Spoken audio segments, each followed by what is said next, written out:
Et certains jeunes, quand on leur dit être bien dans la religion, ils ont peur. Ils ont une certaine appréhension. Pour quelle raison? Parce qu'ils ont une représentation erronée. Pour eux, être bien dans la religion, ça fait référence dans leur imaginaire à quelque chose qui n'est pas la réalité. Pour eux, être bien dans la religion, ça veut dire il n'y a pas de plaisir, il n'y a pas de joie, il n'y a pas de loisir, il n'y a pas d'amis, il n'y a pas de sortie. En un mot, être bien dans sa religion, en gros, c'est la galère. Tu veux être dans la galère, vas-y, mets-toi bien dans la religion, tu vas bien galérer. Certains, j'exagère, je force le trait volontairement à chaque fois, mais certains, ils n'ont pas une bonne compréhension de ce que ça représente. Pour eux, être bien dans la religion, c'est être tout le temps à la mosquée. Ça veut dire que tu rigoles pas. Même sur ton visage, ça se voit. Tu souris pas, tu plaisantes pas. Tu es tout le temps sérieux. Pour eux, c'est ça veut dire ça, être bien dans la religion. C'est être focus 24, H24 sur la religion. Eh bien, on va, pour démontrer ce que ça signifie qu'être bien dans sa religion, il faut qu'on revienne à un exemple, à un modèle. Quel est notre modèle par excellence? Là, si vous parlez comme ça, j'entends... Je ne sais pas, vous me dites Ronaldo, Messi, je n'entends pas bien. Je veux l'entendre fort. C'est qui notre exemple? Le prophète sallallahu alayhi wa sallam. Lui, c'est notre exemple. Eh bien, on va voir comment le prophète sallallahu alayhi wa sallam se comportait face à des gens qui avaient une mauvaise compréhension de ce que représentait l'attachement à la religion. Bismillah, alhamdulillah, wassalatu wassalamu ala rasulillah, sallallahu alayhi wa ala alihi wa sahbihi, wa sallama tasliman kathira ila yawmiddin, amma ba'd. Assalamu alaikum wa rahmatullahi wa barakatuh. Donc je suis très heureux de voir autant de monde présent pour ce premier séminaire de la mosquée de Chevilly-la-Rue, une fois au top, donc consacré, comme vous l'avez deviné, en particulier à la jeunesse musulmane. Et donc tout de suite je vais vous parler, je vais intervenir autour d'un sujet qu'on a intitulé « Bien dans sa religion, mode d'emploi ». Donc si vous le remarquez bien, dans ce titre il y a deux éléments, bien dans sa religion et mode d'emploi. Donc la première partie, bien dans sa religion, de quoi s'agit-il? De quoi parle-t-on? Il est nécessaire de clarifier cela. Qu'est-ce que ça veut dire que d'être bien dans sa religion? Ça veut dire quoi? Cette notion, il faut obligatoirement la définir et c'est ce qu'on va faire dans un premier temps. D'ailleurs, si je demande à chacun d'entre vous, pour toi, qu'est-ce que ça veut dire être bien dans sa religion? Vous verrez que peut-être chacun nous donnerait une définition différente. Deuxième partie, mode d'emploi. Là, ce sont des conseils pratiques que l'on va évoquer, mais dans un second temps. Donc tout d'abord, j'attire votre attention sur le fait qu'il est important de bien comprendre ce que signifie finalement la religiosité. C'est un nom un peu peut-être complexe, mais ce que signifie le fait d'adorer Allah Azza wa Jal comme il nous l'a demandé. Et cette compréhension, elle est nécessaire. Et très souvent, quand on regarde dans les mosquées, les cours qu'on vous propose, ou dans les instituts, on parle très souvent de l'apprentissage par cœur. On vous parle d'apprendre le Coran par cœur, d'apprendre la langue arabe, d'accumuler des connaissances. Et on ne rappelle pas assez souvent, à mon goût, que la finalité de l'apprentissage, c'est la compréhension. C'est pour ça que je vais insister sur ce premier point, que chacun comprenne qu'est-ce que ça veut dire qu'être un bon musulman. Qu'est-ce qu'un jeune qui est bien dans l'adoration d'Allah subhanahu wa ta'ala. C'est très important de bien comprendre cela afin d'être averti. Le prophète sallallahu alayhi wa sallam nous dit « Man yuridillahu bihi khayra yufaqihu fid din » Celui à qui Allah azza wa jalla il veut du bien, il lui fait comprendre la religion. Donc la compréhension, elle est nécessaire. Pourquoi? Pour s'écarter des deux extrêmes. Parce que si on revient à la religion, on revient vers Allah subhanahu wa ta'ala, sans méthodologie, sans quelqu'un qui s'occupe de nous, sans suivre le droit chemin, la guider, sans plan, de manière désordonnée, chacun dans son coin. C'est quoi le risque? Le risque, c'est de tomber dans des extrêmes. Et il y a aujourd'hui, on va dire, deux grands extrêmes. On a d'un côté le laxisme qui conduit un certain nombre de musulmans à réduire et à cantonner l'islam à quelque chose de folklorique, à quelque chose de culturel. La religion, pour eux, c'est les gâteaux de l'Eid, c'est la shorba de maman pendant le ramadan. C'est ça, l'islam, c'est ça en gros. Hein? Ce qui va pousser même certains, vous le voyez depuis quelques années, même ça fait même très longtemps, il y a les nuits du ramadan, hein, sur France 2, où on a des concerts de musique, de rail. Voilà, c'est ça, c'est le folklore, quoi. Hein? C'est du thé à la menthe, c'est du miel, des amandes. Hein? Volontairement, je tire le trait pour vous faire sourire. J'aperçois quelques petits sourires, donc alhamdoulilah, ça me rassure. Donc on a d'un côté ça. Et ne pensez pas que ces gens-là, il y a beaucoup malheureusement de musulmans pour qui l'islam au quotidien n'a pas d'impact dans leur vie. L'islam, il est absent de leur vie. Il s'appelle peut-être Mohammed, Fatima, mais au quotidien, qu'est-ce que ça veut dire qu'être musulman? Il n'y a rien en fait.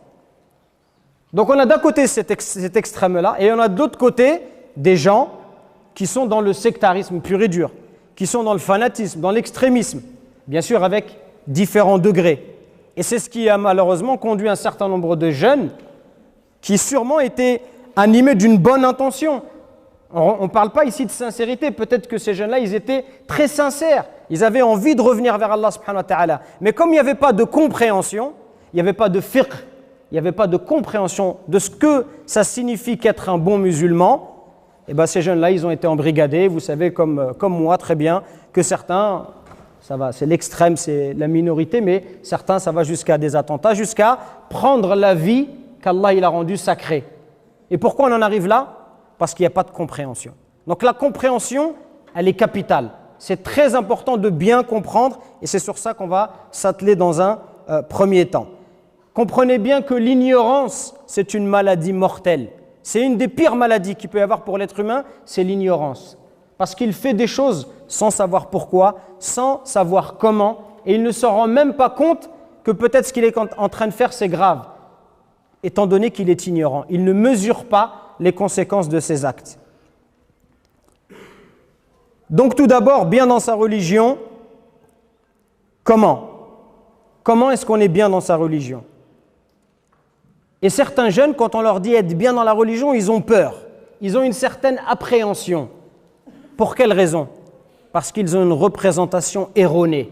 Pour eux, être bien dans la religion, ça fait référence dans leur imaginaire à quelque chose qui n'est pas la réalité. Pour eux, être bien dans la religion, ça veut dire il n'y a pas de plaisir, il n'y a pas de joie, il n'y a pas de loisir, il n'y a pas d'amis, il n'y a pas de sortie. En un mot, être bien dans sa religion, en gros, c'est la galère. Tu veux être dans la galère, vas-y, mets-toi bien dans la religion, tu vas bien galérer.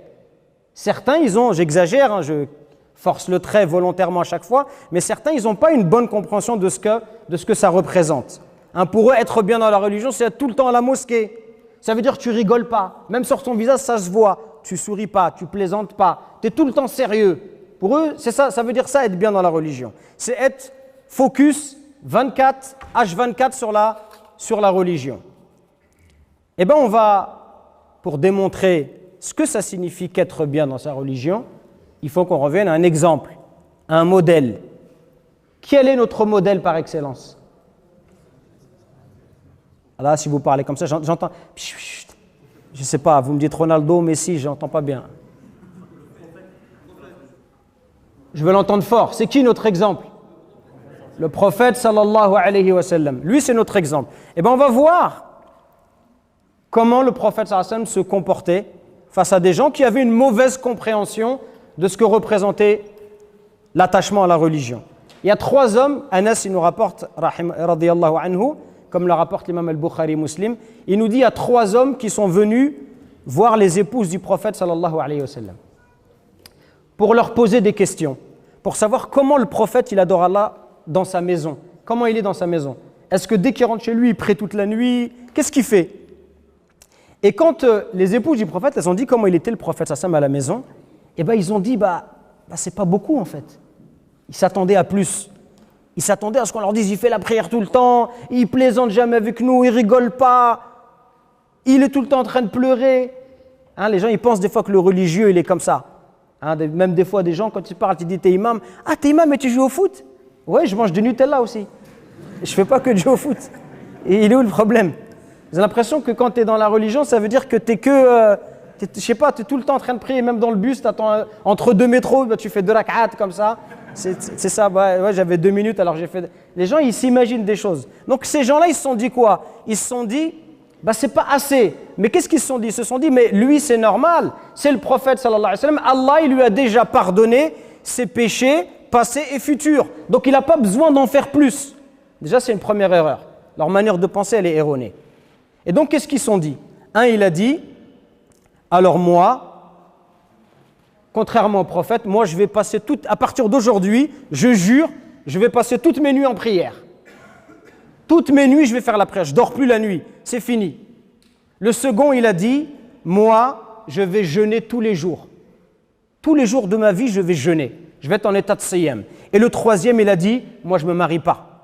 Je ne me marie pas avec les femmes pour me concentrer à l'adoration d'Allah Azza wa Jal. Et le prophète, sallallahu alayhi wa sallam, on lui a rapporté ses propos. Alors le prophète, il est parti les voir. Il leur a dit, Antumul ladhina qultum kadha wa kadha. Est-ce bien vous qui avez dit cela et cela? Ils ont dit oui. Il leur a dit Amma wallahi inni la akhshakum lillah wa atqakum lah. Il leur a dit je jure par Allah que je connais Allah mieux que vous et je le crains plus que vous. Moi, son prophète, son messager, je connais mieux Allah que vous. C'est normal, c'est le prophète. Et je le crains plus que vous. C'est quoi la suite pour leur dire ce que vous faites, c'est pas ça. Vous vous trompez. Et il leur a dit Lakinni asumu wa aftir. Mais moi, je jeûne et je mange. Il y a des jours où je jeûne et il y a des jours où je mange. Je ne suis pas tout le temps en train de jeûner. Des jours je jeûne, des jours je mange. Wa usalli wa arqud. Des fois je prie, mais des fois aussi je dors. C'est pas toute la nuit je prie. Wa atazawwaju an-nisa. Et je me marie avec les femmes. Faman raghiba an sunnati falaysa minni. Celui qui s'écarte de ma sunna, il ne fait pas partie des miens. Donc ces trois hommes-là, ils ont pensé par erreur qu'il fallait faire davantage d'efforts pour atteindre le niveau du prophète sallallahu alayhi wa sallam. Et le prophète leur a enseigné la modération. La modération, pourquoi il faut y aller doucement? Parce que ce qui compte, c'est de durer dans le temps. L'action qui est la plus aimée d'Allah est celle qui dure, même si elle est peu nombreuse. C'est mieux que une fois par semaine, tu pries 15 minutes avant le fajr, mais tu fais ça toute ta vie, que pendant une semaine, tu es déchaîné, tous les soirs tu pries du Isha au Subh, pendant une semaine et après il n'y a plus rien jusqu'à la fin de ta vie. Non, c'est mieux, c'est 10 minutes que tu vas faire toute ta vie, 10 minutes par semaine, c'est mieux auprès d'Allah parce que ça c'est quelque chose qui va durer dans le temps. Donc le prophète, il nous enseigne quoi? At-tawazun, l'équilibre. L'équilibre entre d'un côté ton âme et d'un côté ton corps. Parce qu'on est composé de deux choses. L'être humain, c'est deux choses. C'est un corps qui a des droits. Ton corps, il a besoin de dormir, il a besoin de manger. Et tu as aussi une âme. Et cette âme, elle a aussi besoin de nourriture spirituelle. Cette âme, elle a aussi besoin que tu t'occupes d'elle. Et donc, il faut trouver l'équilibre. C'est pour ça qu'on dit que l'islam, c'est la voie, la religion du juste milieu. Parce que c'est le juste milieu entre, d'un côté, les aspirations de l'âme et d'un côté, les besoins du corps. Le juste milieu entre le corps et l'âme. Le juste milieu entre la connaissance et l'action. Le juste milieu entre la raison et les sentiments. Et c'est nécessaire de construire par étapes, de manière progressive. Ça veut dire ça, dit bien sûr. C'est de manière progressive, petit à petit. Un jour, un sahabi qui s'appelle Hanzala, il est sorti, il a dit « Je suis un hypocrite ». Et Abu Bakr lui a dit « Mais pourquoi tu dis ça ?» Il a dit « Quand on est avec le prophète sallallahu alayhi wa sallam, il nous parle. Il nous parle du paradis. Il nous parle de l'enfer. Et notre foi, elle est bien, on se sent bien. Et puis on rentre chez nous, on joue avec nos femmes et avec nos enfants. Et après, cette foi, on a l'impression qu'elle disparaît. » Alors Abu Bakr lui dit « Subhanallah, je ressens la même chose que toi. Viens, on va voir le prophète. » Ils ont eu peur que ce soit de l'hypocrisie. Alors le prophète leur a dit « Par celui qui détient mon âme dans sa main, si vous persistiez dans l'état où vous êtes chez moi et dans la pensée continue à Allah, c'est-à-dire que vous êtes tout le temps en train de penser à Allah, alors les anges, ils viendraient, ils vous serreraient la main sur terre et quand vous marchez dans la rue. » Mais il a dit « Oh Hanzala, ya Hanzala, sa'atan wa sa'a. » Il y a 1 heure pour l'au-delà et 1 heure pour la vie d'ici-bas. C'est-à-dire, il lui a répété ça à 3 reprises pour lui dire qu'il faut trouver un équilibre.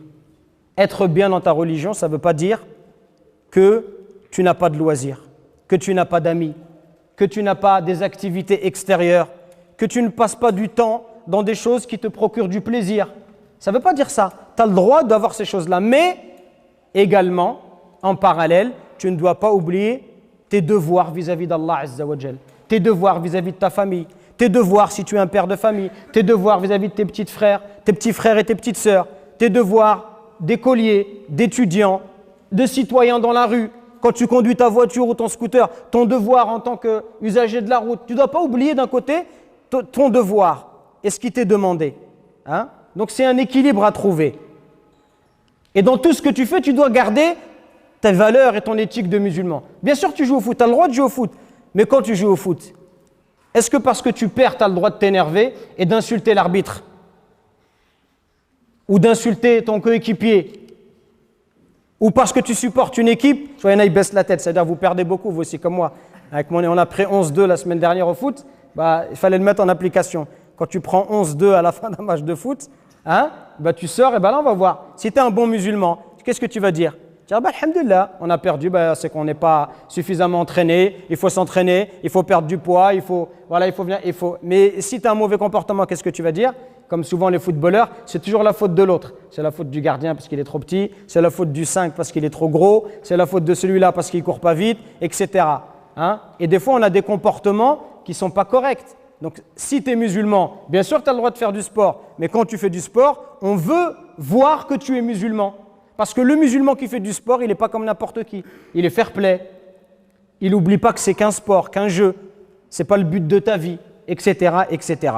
Donc tu peux faire finalement ce que tu veux à partir du moment où c'est licite et à partir du moment où cela ne te détourne pas d'une obligation religieuse, mais avec l'attitude et le comportement du bon musulman. Donc pour résumer, être bien dans sa religion, ne croyez pas que c'est un affrontement entre ma vie mondaine et ma vie dans l'au-delà. Il n'y a pas d'affrontement, c'est plutôt en réalité une harmonie à trouver et un équilibre à trouver entre ce que tu aimes faire et d'un côté tes droits d'Allah. Si tu dis, moi j'aime bien regarder un match de foot, mais comme je regarde les matchs, et finalement je ne me lève pas au subh, là je vais dire non, là tu as abusé. Mais si, alhamdoulilah, tu fais tes prières à l'heure, tu respectes tes devoirs vis-à-vis de tes parents, etc., et tu as des loisirs à côté, ça ne veut pas dire que tu n'es pas bien dans ta religion. Tu peux être très bien dans ta religion et peut-être même que tu as besoin de ces choses-là parce que ça t'aide à t'aérer l'esprit, etc., etc. Donc ça c'est le premier élément.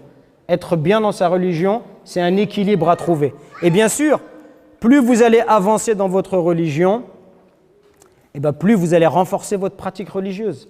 Vous allez faire des choses à 19 ans, à 20 ans, et puis plus le temps va passer, plus vous allez renforcer votre pratique. C'est ça qui est demandé. Si vous faites la prière pendant 20 ans, dans 20 ans, vous devriez normalement atteindre un niveau supérieur au niveau que vous avez aujourd'hui, parce qu'on doit toujours être en train de progresser. Pourquoi c'est important d'être bien dans sa religion? Parce que quelqu'un qui dira, mais peut-être tu nous parles de ça, mais peut-être moi ça ne m'intéresse pas. Pourquoi à votre avis c'est important quand on est jeune? J'entends, quand on est jeune, pourquoi c'est important d'être bien dans sa religion? Alors, je vous écoute. Ça me permet de boire en même temps.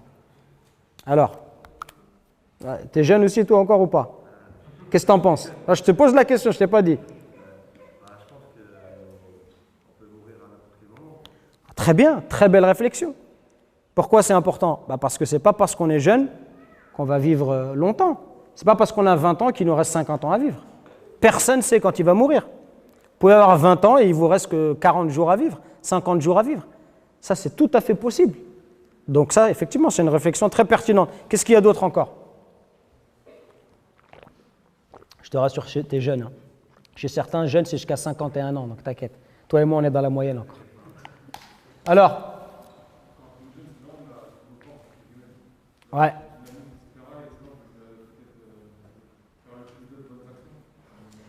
Effectivement, il dit, ce qui est intéressant, ce qu'il dit le frère, c'est que quand on est jeune, on a une force, on a du dynamisme qu'on n'aura pas forcément plus tard. C'est vrai, quand on a 20 ans, 30 ans, on a du dynamisme, on a de la volonté, on a de la force physique aussi, qui, avec le temps, va diminuer progressivement. D'ailleurs, ça va vite. Vous pensez, quand on a 17, 18 ans, 20 ans, on a l'impression, mais ça ne dure pas longtemps. Rapidement, l'être humain, il monte comme ça, et puis après, quand il est en haut de la montagne, ça redescend. Là, je vois les anciens, les chauves comme moi, qui font « Ouais, t'as raison, frère, je sais ce que c'est. Je sais de quoi tu parles. » Ouais. Et quand on est en haut, ça redescend vite fait. Mais c'est vrai, Wallah al-Adim, c'est vrai. Wallah, ça passe vite le temps. On a 19 ans, 20 ans, et puis rapidement, le temps y passe, et on sent que physiquement, même physiquement, on perd de la vitesse, etc. Donc ça, c'est important. Quand on est jeune, c'est un âge qui est propice aux mauvaises actions parce qu'il y a beaucoup de tentations autour de nous, mais c'est aussi un âge où on a une volonté et si on fait des belles actions, c'est des actions qui vont peser, qui vont avoir un impact dans notre vie, mais là, déjà notre vie sur terre et dans l'au-delà. Pourquoi c'est important selon vous encore? J'ai eu des réponses intéressantes pour l'instant. Pour vivre une vie heureuse, pour une vraie vie, sans regret, ça c'est important. Le prophète sallallahu alayhi wa sallam il nous dit Sab'atun yudhilluhumullahu fi dhillihi yawma la dhilla illa dhilluh. Il y a 7 catégories de personnes qui seront protégées sous l'ombre d'Allah le jour où il n'y aura pas d'autre ombre que la sienne. Ici, selon la majorité des savants, il s'agit de l'ombre du trône d'Allah subhanahu wa ta'ala, parce que d'autres hadiths viennent le mentionner. Donc, le jour dernier, les gens ils seront protégés sous l'ombre du trône d'Allah. Pourquoi ils ont besoin d'être protégés? Qu'est-ce qu'il y aura le jour dernier? Pourquoi est-ce qu'on a besoin de préciser qu'on sera protégé sous l'ombre? Qu'est-ce qui va se passer ce jour-là? Le soleil sera, très bien, j'ai entendu ici aussi, il sera rapproché. Le soleil sera juste au-dessus de nos têtes. Et il va faire tellement chaud que les gens ils seront, certains, noyés littéralement sous leur transpiration. On dit même que les êtres humains, ils seront tous tout nus et debout dans l'attente du jugement. Cette attente, elle va durer très longtemps. Et les gens, ils vont tellement transpirer qu'on dit que d'une distance de 70 coudées, donc 35 mètres sous terre, la transpiration va pénétrer le sol. Et les gens, ils vont attendre. Et il va faire chaud. Et l'attente, elle est longue. Et bien, Allah, le prophète sallallahu alayhi wa sallam, il nous dit, il y a 7 catégories de personnes, elles seront protégées. Elles ne seront pas incommodées par la chaleur du soleil. Et parmi ces catégories de personnes, il y a qui? Shabbun nasha'a fi ibadatillah. Un jeune qui a grandi dans l'adoration d'Allah subhanahu wa ta'ala. C'est pour ça que c'est important d'être un jeune qui est bien dans sa religion. Parce que c'est une protection le jour de la résurrection. C'est une protection contre les angoisses terribles du jour dernier. Un jeune, qu'est-ce que c'est un jeune? Les savants ils ont expliqué, ils ont dit que ça commence à peu près à la puberté. Certains ont dit 15 ans, d'autres 17 ans. Et ça va grosso modo jusqu'à la trentaine, quarantaine. Et certains ils ont dit jusqu'à 51 ans. Qu'est-ce que ça veut dire un jeune qui grandit dans l'adoration d'Allah? Pour certains savants, ça veut dire qu'il a moins de péchés, ce jeune-là, et plus de bonnes actions que celui qui n'a pas grandi dans la religion et qui va adorer Allah à la fin de sa vie. Prenez quelqu'un qui est loin d'Allah et à la fin de sa vie, il revient vers Allah. Un jeune qui grandit dans l'adoration d'Allah, c'est quelqu'un qui a moins de péchés que cette personne-là et qui a plus de bonnes actions, comme l'explique le grand savant Al-Baji, le grand savant malikite. Pourquoi est-ce que c'est si difficile quand on est jeune d'être bien dans la religion?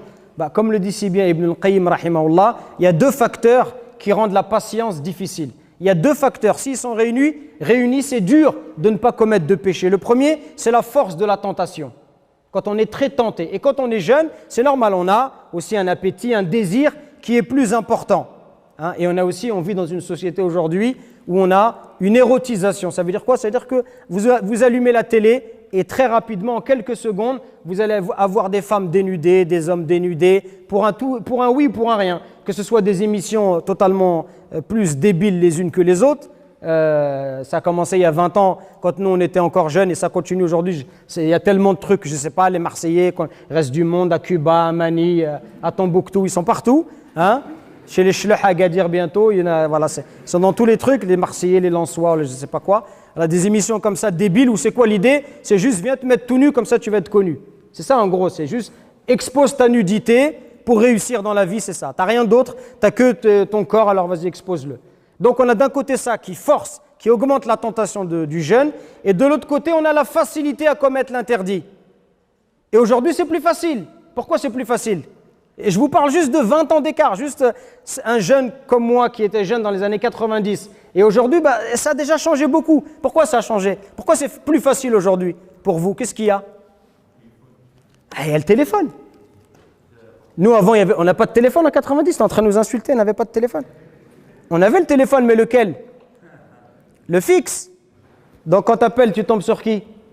Si tu veux parler à Fatima, tu vas d'abord tomber sur son papa, sur le Hajj Abdelkader. Il va falloir le passer.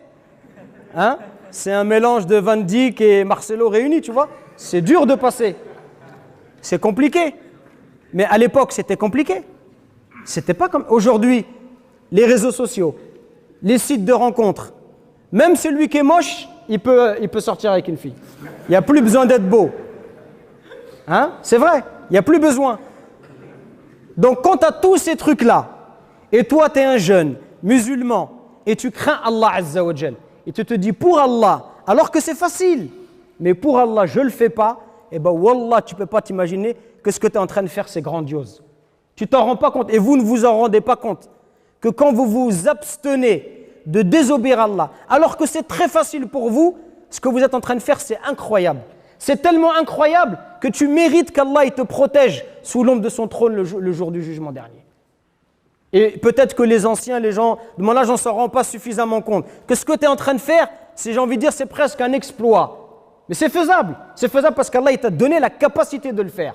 Allah il t'a donné les moyens de le faire. Mais c'est très difficile. Et malgré tout, vous êtes nombreux à résister. C'est pour ça qu'on doit vous féliciter. Et vous dire félicitations à vous et continuez dans cette voie-là. Parce que ce que vous faites, c'est grandiose. Ce n'est pas une petite action, c'est une grande action. Et quand on dit le djihad, eh ben ça, c'est votre djihad à vous. Le vrai djihad, cet effort sur vous, ça, c'est votre djihad. De te dire, c'est facile, mais moi, je me réserve pour le mariage. Et la fille qui dit, moi, je me réserve pour mon mari et je ne ferai rien avant le mariage, ça, c'est un djihad. Ça, c'est le vrai djihad. Le djihad qui demande d'aller puiser au plus profond de son cœur, de ses valeurs, de sa confiance en Allah, de son espoir en Allah, de son amour en Allah Azza wa Jal, pour ne pas faire ce qu'Allah n'aime pas, subhanahu wa ta'ala. Ça, c'est difficile. Parce qu'aujourd'hui, la voie de la fornication, elle est malheureusement facilitée et banalisée. Et ne culpabilise pas si au fond de toi, tu as l'envie. Le fait d'avoir l'envie, c'est normal. On ne te reproche pas d'avoir envie. On ne te reproche pas d'être attiré, toi le garçon d'être attiré vers les filles, ou la fille d'être attirée vers le garçon. C'est normal, c'est Allah qui nous a créés comme ça. Simplement, le musulman, il fait les choses dans les règles de l'art. Et le musulman, cette attirance, il l'exprime dans un cadre qui est béni, un cadre qui est saint, un cadre qui est respectueux, et c'est le cadre du mariage. Maintenant, donnons qu'on a bien expliqué ce que signifie, ce que ça veut dire d'être bien dans sa religion et pourquoi c'est important d'être bien dans sa religion, quelques petits conseils pratiques pour vous aider à être bien dans votre religion. La première chose, c'est Ihdina sirat al-mustaqim. Ihdina sirat al-mustaqim. Ça, c'est le premier conseil que je vous donne. Pourquoi je vous dis ça? Qu'est-ce que ça veut dire Ihdina sirat al-mustaqim? Ça veut dire quoi? Je fais référence à quoi quand je vous dis Ihdina sirat al-mustaqim? Guide-nous dans le droit chemin, d'accord. Et donc ça veut dire quoi? C'est quoi ça, guide-nous dans le droit chemin? Quand est-ce qu'on... C'est quoi? C'est un verset? C'est quoi? C'est la Fatiha? C'est un verset de la Fatiha? Très bien. Et c'est quoi? C'est une prière, mais c'est quoi? Quand on dit guide-nous dans le droit chemin, c'est une invocation. C'est un dua. Cette invocation-là, vous la faites 17 fois par jour au minimum. À 17 reprises, le musulman qui fait ses 5 salats, il dit Ihdina sirat al-mustaqim. Guide-nous dans le droit chemin. C'est comme si Allah il voulait nous rappeler que la chose la plus importante pour nous, c'est qu'on soit bien guidé. La chose la plus importante, c'est pas que tu sois riche. Bien sûr, c'est bien d'avoir de l'argent, mais c'est pas ça le plus important. La chose la plus importante, c'est que tu sois bien guidé. Parce que si tu es bien guidé, c'est ça le vrai bonheur. Et donc Allah Azza wa Jal, lui qui nous a accordé tous nos bienfaits, Allah nous dit dans le Coran, wa ma bikum min ni'matin fa min Allah. Et il n'y a pas, et tout ce que vous avez comme bienfait provient d'Allah. Donc si on veut être bien dans sa religion, à qui il faut le demander? À celui à qui appartient cette religion. Et celui qui nous a créés, celui qui va nous faire mourir, celui qui va nous ressusciter. C'est auprès d'Allah qu'il faut demander la guidée. Et Ihdina sirat al-mustaqim, on le dit déjà dans notre prière.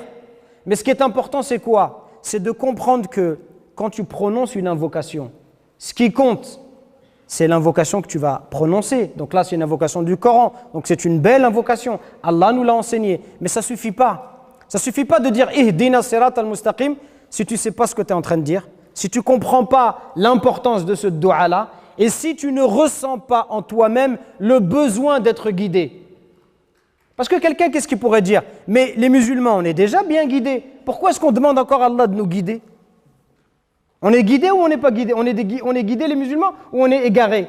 On est guidé, c'est la religion d'Allah, l'islam. On est sur la voie du prophète. Pourquoi est-ce qu'on demande encore à Allah de nous guider? Parce qu'on a tout le temps besoin de guider. Et tu es guidé aujourd'hui, mais qui t'a dit demain comment tu vas finir ta vie? Et même dans la guidée, il y a de la guidée. Parce que chez les musulmans, il y a des gens qui pratiquent bien, des gens qui pratiquent mal. Donc tu as toujours besoin qu'Allah il te réforme et qu'il te rapproche davantage de lui, subhanahu wa ta'ala. C'est pour ça qu'à chaque instant, tu lui demandes, Ya Allah, ne m'abandonne pas, Ya Rabbi. Si je suis tout seul, comment je vais faire pour t'adorer? Si je suis tout seul, Ya Allah, comment je vais connaître ta voie, le chemin qui mène à toi? À chaque instant, tu as besoin qu'Allah il soit auprès de toi, qu'Allah il s'occupe de toi, qu'Allah il te fasse rencontrer les bonnes personnes, qu'Allah il te permette d'aller dans les bons endroits, qu'Allah il mette tes soucis dans les choses qui sont importantes, pas dans des choses futiles. C'est pour ça que tu demandes « Ihdina sirat al-mustaqim » guide-nous. Mais quand vous prononcez cette invocation, prononcez-la avec le cœur de quelqu'un qui a vraiment envie, de quelqu'un qui est pauvre et qui demande la richesse à Allah, de quelqu'un qui se sent égaré et qui veut la guider. Et on a plein d'invocations dans le Coran de prophètes qui étaient dans une situation de ce qu'on appelle al-iftiqar, une situation de pauvreté, où ils exprimaient à la fois par les paroles qu'ils prononcent, par les gestes qu'ils font, par leur attitude, ils expriment cette pauvreté à Allah. Comme Moussa alayhi salam, qui a fui son peuple, parce qu'il avait peur de l'oppression de Pharaon. Il arrive dans une ville à Madian, on dit qu'il a traversé le désert, il est pieds nus, il est fatigué, il a peur parce qu'il est poursuivi. Et il a aidé 2 femmes à abreuver leurs bêtes, et il se met à l'ombre. Imaginez-vous, il est à l'ombre, donc il n'a pas ni de toit, ni de maison, ni à manger, ni de travail. Il n'a rien, il est tout seul. Un peu comme un réfugié aujourd'hui qui viendrait du fin fond du monde et qui arrive aujourd'hui en France, il ne parle pas la langue, il est tout seul, il ne connaît personne.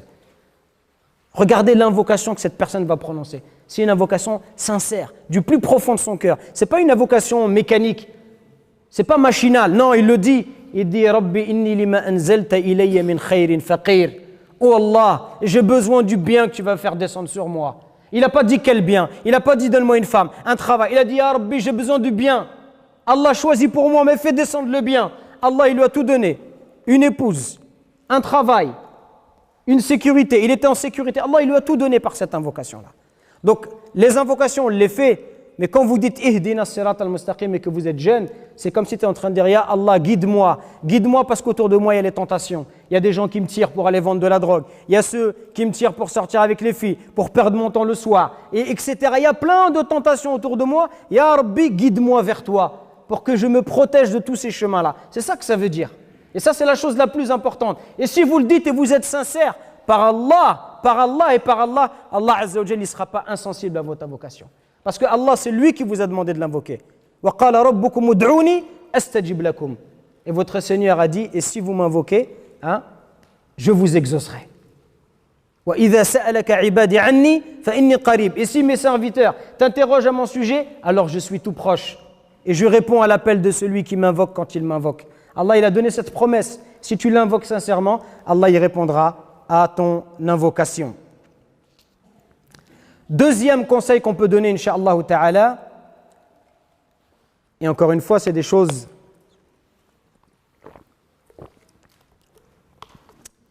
qui sont aussi le fruit de mon expérience personnelle, c'est le fait de s'investir à la mosquée.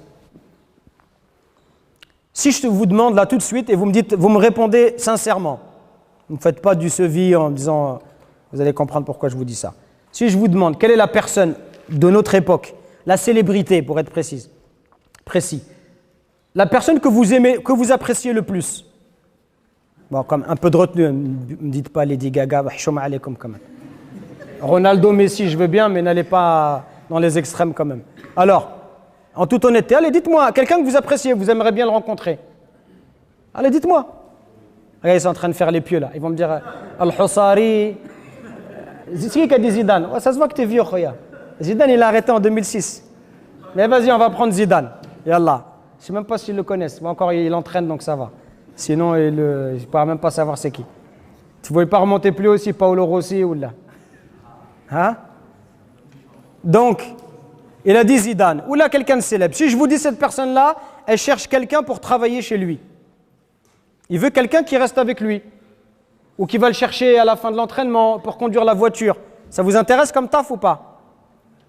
Ah, là vous dites, ah bah ça va être bien. Je vais être avec quelqu'un que j'apprécie, il va me donner des maillots, je vais avoir des places gratuites. Ça, c'est des choses dans la vie mondaine. Quelqu'un qui s'investit à la mosquée, il travaille pour qui? C'est qui son patron? Il travaille pour Allah subhanahu wa ta'ala. Quand tu travailles à la mosquée, tu consacres de ton temps pour faire rayonner, pour faire briller la maison d'Allah subhanahu wa ta'ala. Vous croyez que c'est donné à n'importe qui de travailler pour la mosquée? Vous croyez que c'est de vous-même que vous êtes venu à la mosquée? Wallah, c'est Allah qui nous a tous choisis ici. Un par un, c'est par la grâce d'Allah qu'on est venu à la mosquée. Wallah, si ce n'était pas sa grâce, on ne serait pas là aujourd'hui. Nous, on pense que c'est de nous-mêmes. C'est Allah qui choisit. Allah, il choisit ses prophètes. Allah, il a choisi les hommes qui vont accompagner les prophètes. Allah, il choisit ces gens-là. Donc, quand tu as cet honneur de travailler pour la mosquée, c'est un honneur, c'est une fierté, c'est une responsabilité et c'est aussi beaucoup de bénédictions dans ta vie. Parce que toi, tu travailles pour la mosquée, tu fais des choses que peut-être chez toi, tu ne ferais pas. Tu vas laver les toilettes. Peut-être que chez toi, tu ne le fais pas. Peut-être pas souvent tes parents. Et là, tu vas le faire ici à la mosquée, ce qui n'est pas bien. Il faudrait le faire aussi à la maison pour soulager ta maman, soit dit en passant. Mais quand tu fais ça à la mosquée, tu fais ça pour Allah subhanahu wa ta'ala. Je crois qu'Allah azza wa jalla, il ne va pas être fier de toi. Qu'entre guillemets, tu te rabaisses. Parce que qui a envie de nettoyer les toilettes? Ça peut être considéré comme quelque chose de rabaissant. Mais toi, tu le fais pour qui? Pour Allah. Quand vous avez comme des frères qui restent dehors, ils font la circulation, c'est l'hiver, il pleut. En plus, les musulmans ne sont pas toujours très gentils avec eux, ils leur parlent mal. Pourquoi ces gens-là, ils patientent? Patientent pour Allah. Si ce n'était pas Allah ici, si ce n'était pas la mosquée, ce serait la maison des jeunes ou un gymnase. Ça fait longtemps qu'il y aurait des bagarres. Mais les gens, ils patientent pour Allah subhanahu wa ta'ala. Parce que c'est un travail qui est noble. Et donc, toi, quand tu es jeune et tu vas t'investir dans ces lieux-là, tu vas travailler, en réalité, tu es en train d'obtenir, par la grâce d'Allah, ses bienfaits, son pardon, sa guidée. Hein?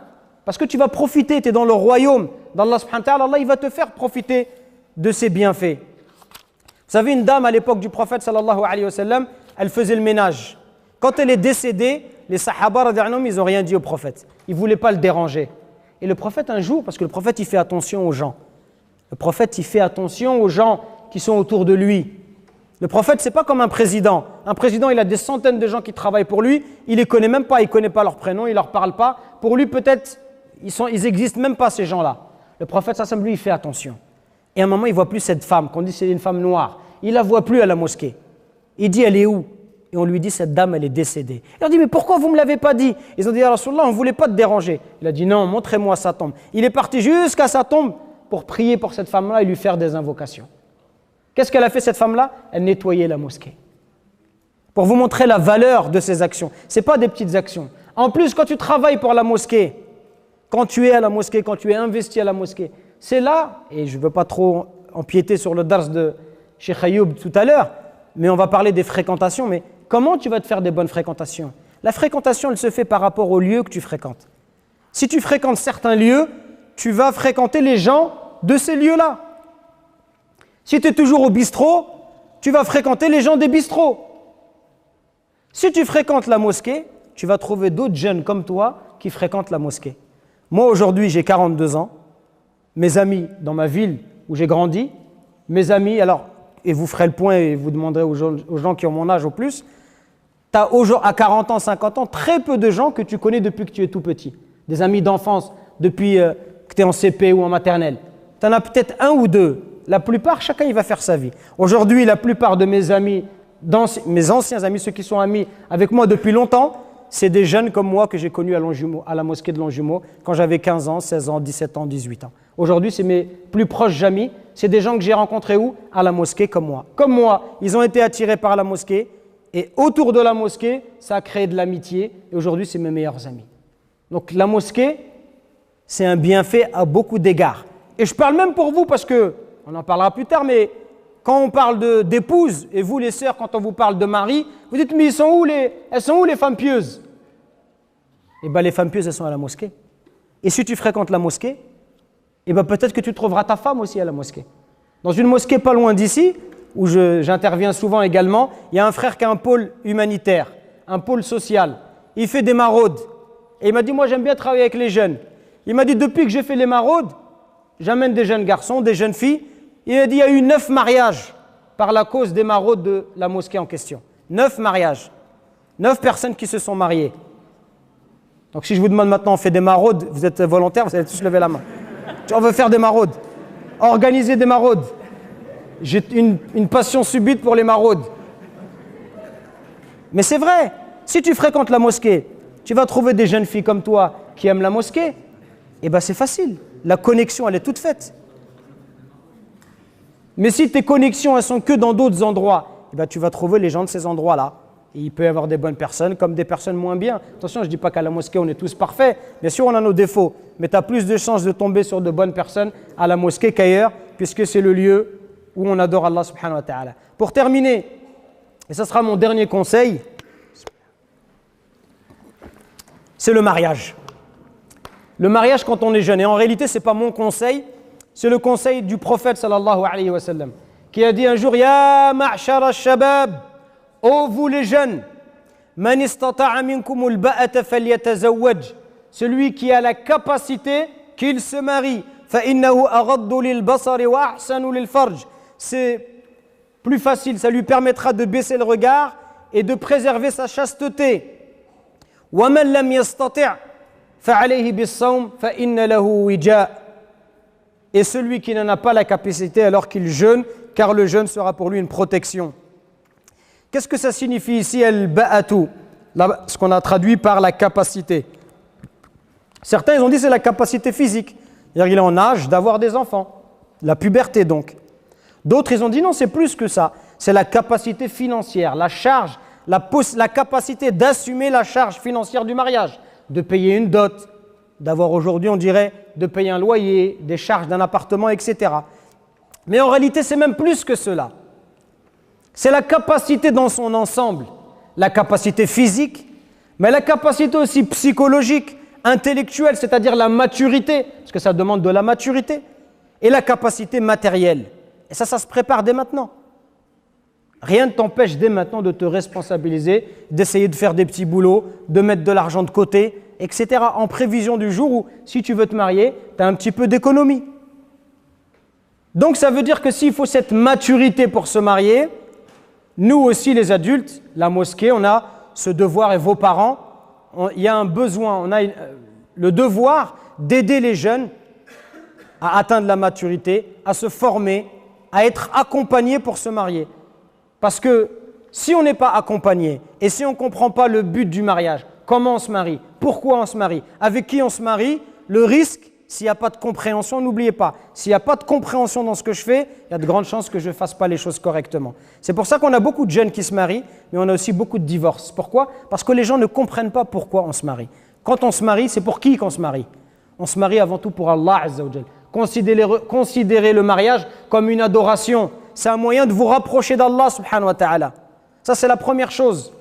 On se marie pour préserver sa chasteté, pour être plus pieux d'Allah, pour être stable. Le mariage, il procure une stabilité. Dans ta tête, tu vas devenir mature. Ben, c'est normal, tu as des nouvelles responsabilités. Quand tu es marié, tu as un loyer à payer, ça y est, tu n'es plus un gamin. En tout cas, normalement. Donc ça demande d'être formé. Ça demande de connaître aussi comment on se marie. Quelles sont les règles religieuses liées au mariage. Connaître aussi la mentalité, si tu es un garçon, des filles. Et si tu es une fille, comment ils pensent les garçons, même s'il n'y a pas une seule façon de pencher chez les garçons, mais il y a quand même une certaine psychologie. La psychologie des hommes et des femmes, il y a quand même une différence. Donc tout cela, c'est nécessaire. Chez les chrétiens, vous savez, il y a une formation. Quand on se marie, il faut être formé. On vient 1 an à l'avance et on va voir le prêtre régulièrement et on est formé. Et bien chez nous aussi, on devrait faire ça normalement. On devrait former les jeunes filles et les jeunes garçons au mariage. Et on ne peut pas se marier n'importe comment. Un jour, ça m'est arrivé, je sortais de la mosquée, c'était Salat al-Asr. Et un frère qui vient me voir. Et il me dit, excuse-moi frère, je cherche un imam pour me marier. Je dis d'accord, mais je ne le connaissais pas, il n'est pas de ma ville, donc tu viens d'où, tu veux te marier quand? Il me dit, je veux me marier tout de suite, la fille elle est dans la voiture. Et il me montre du doigt là, elle est dans la voiture. Bon, alhamdoulilah, il n'y a pas que moi qui arrive, c'est bien, vous aussi alors. Il me dit tout de suite. Je dis comment ça tout de suite? Et je vois une fille avec un petit hijab comme ça, qui a la tête un peu miskina. Et je dis non, on ne peut pas se marier comme ça, frère. Et je dis déjà, moi je ne te connais pas. Je ne sais pas quelle est ton intention quand tu veux te marier. Et je lui dis le mariage à la mairie, il est important. Pourquoi le mariage à la mairie, il est important? Je veux dire, on n'a pas besoin les musulmans. Il est important, si, il est important.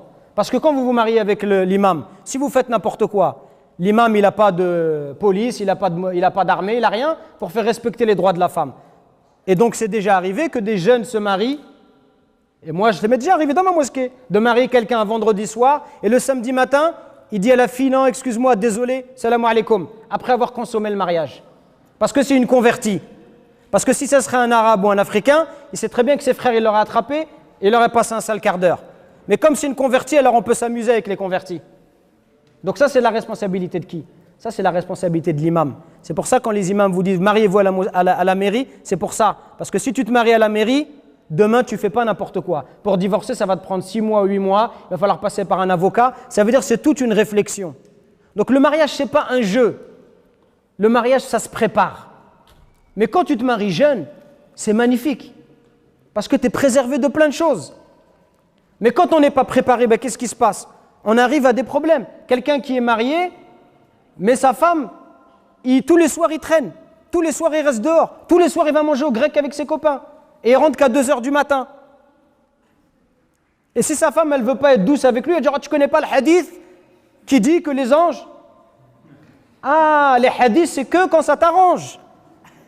C'est que quand tu rentres avant 2 h du matin, il n'y avait pas de hadith. Il n'y a pas de hadith qui disent qu'il faut rester... Après l'Isha, il faut rentrer à la maison. Ça, ce hadith-là, tu ne l'as pas pris en considération. Donc ça demande d'être formé. Et c'est pour ça que vous êtes au courant qu'à la mosquée, il y a une nouvelle dynamique. Inch'Allah, c'est dans nos projets de vous former à ces questions-là, pour que vous soyez prêts pour vous marier. Rapidement, pour terminer, le mariage, c'est quoi finalement? Parce que les gens, ils limitent ça, et quand on est jeune, on limite peut-être ça, ou on a peut-être tendance à limiter le mariage qu'à l'aspect de la sexualité. Mais le mariage, c'est plus que ça, mes frères. Allah, dans le Coran, il nous dit « Wa min ayatihi » et parmi les signes de la création d'Allah, parmi les signes de la grandeur d'Allah, أن خلق لكم من أنفسكم أزواجا لتسكنوا إليها وجعل بينكم مودة ورحمة. Allah il nous dit parmi les signes de la création d'Allah, c'est qu'il a créé à partir de vous des épouses pour que vous viviez avec elles, et il a mis entre vous quoi? Il a mis 2 choses, 2 éléments. Ces éléments ils sont fondamentaux. Al-mawadda war-rahma. L'amour ou l'affection et la miséricorde. Ces 2 conditions, si 2 choses-là, si elles sont réunies, tu vas vivre une vie heureuse avec ton épouse. Ça ne veut pas dire que tu n'auras pas de problème et que la vie elle sera facile. Mais à 2, vous vous entraidez pour vous rapprocher d'Allah subhanahu wa ta'ala. À 2, vous êtes comme un miroir l'un pour l'autre, pour vous aider à vous corriger. Parce que quand tu te maries, ton épouse, par ses agissements, ça te permet toi de te remettre en question. Moi, j'ai eu la chance de me marier à 18 ans et demi, et par Allah, c'est une des choses qui m'a été le plus bénéfique. Et j'en suis convaincu par la grâce d'Allah, c'est une cause qui me permet moi aujourd'hui d'être en face de vous, d'être imam. C'est parce que jeune, Allah il m'a préservé. Je me suis marié à 18 ans et demi, ça ne m'a pas empêché de continuer mes études, ça ne m'a pas empêché de travailler, j'étais surveillant, j'avais un petit logement, et alhamdoulilah, je vivais très bien, mais ça m'a permis d'avoir cette maturité, d'avoir les idées stables, et aujourd'hui d'être en face de vous, parce qu'Allah Azza wa Jalla, il m'a facilité cela. Et quand ton épouse, elle te permet de changer. Si c'est waqt al-adhan, tfaddal Cheikh, waqt al-adhan, zid, bismillah. Si c'est l'adhan, on lui laisse faire l'adhan. Et je terminerai rapidement par une petite parole. Je crois que c'est l'heure, 15h05. Hein? Bismillah. Donc pour terminer, Inch'Allah, rapidement, face aux difficultés de la vie, le prophète il nous dit qu'un des plus grands bienfaits de ce bas monde, c'est d'avoir une femme pieuse. Parce que le mariage, c'est plus ce que j'ai dit et ce que je répète, c'est plus qu'uniquement l'aspect de la sexualité, c'est plus que ça. C'est un soutien, un appui face aux difficultés, un appui psychologique, un appui humain, un appui matériel, affectif face aux difficultés de la vie. Et c'est ce qui nous permet aussi de nous remettre en question. Quand tu vas te marier avec une fille, tu vas voir peut-être la manière dont elle pratique sa religion, la manière dont elle fait la prière, et tu vas te remettre en question. Tu vas dire, mon épouse, subhanallah, quand elle fait le dohor, elle met 10 minutes, 12 minutes, elle s'applique, elle fait bien ses invocations. Moi, par exemple, je ne fais pas ça.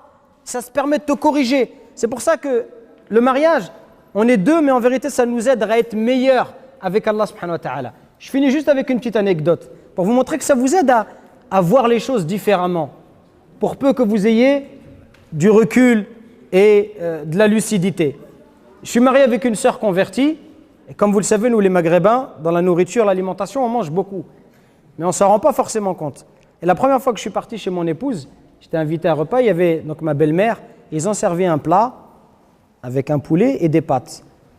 Et quand sa mère elle s'est levée, elle a quitté la pièce, je lui ai dit, ce plat de pâtes là, ce plat de pâtes, il est que pour moi ou pour nous 4? On était 4 personnes. Elle a dit, non, ça c'est pour nous 4. J'ai dit, wow. Et donc on a partagé ces pâtes à 4. Forcément, quand sa mère est partie, je lui ai demandé de faire un sandwich avec des cordons bleus surgelés. Ça venait de sortir, c'était en 97. Ouais, désolé. Et donc, pour vous dire quoi? Ça te permet de te remettre en question. Et j'ai regardé dans notre éducation, nous les Maghrébins, et en fait, il y a une phrase quand j'étais petit que j'entendais souvent. Et par ça, je ne critique pas l'éducation de mes parents. Parce qu'il faut comprendre aussi pourquoi nos parents nous disaient cette phrase-là. Mes parents me disaient, mange, sinon tu vas avoir faim. Vous comprenez cette parole-là? Mange, sinon tu vas avoir faim.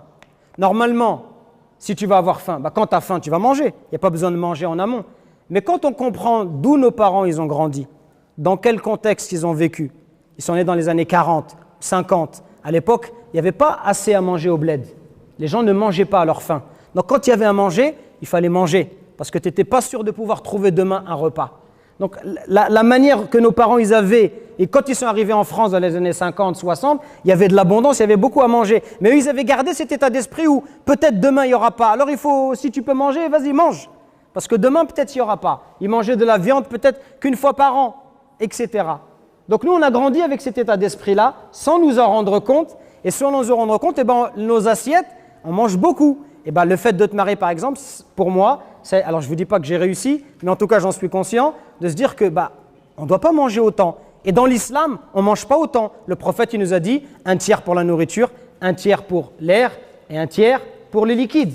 Donc on voit que dans l'islam, il y a la modération. Mais parfois, par ta culture ou ton éducation, ce qui fait partie de l'islam, tu vas être loin. Mais par le mariage, ton épouse, elle peut être un miroir qui va te permettre de te corriger. Et toi aussi, tu vas l'aider à se corriger. Et c'est comme ça qu'on devient meilleur auprès d'Allah subhanahu wa ta'ala. Inch'Allah, je me contente de cela. Barakallahu fikum pour votre attention. Après Salat al-Asr, Inch'Allah, il y aura, je crois, une petite collation. Et donc après, on reprendra la suite des interventions. Subhana rabbika rabbil izzati amma yasifun. Wassalamun ala al-mursalin. Walhamdulillahi rabbil alamin. Wa barakallahu fikum.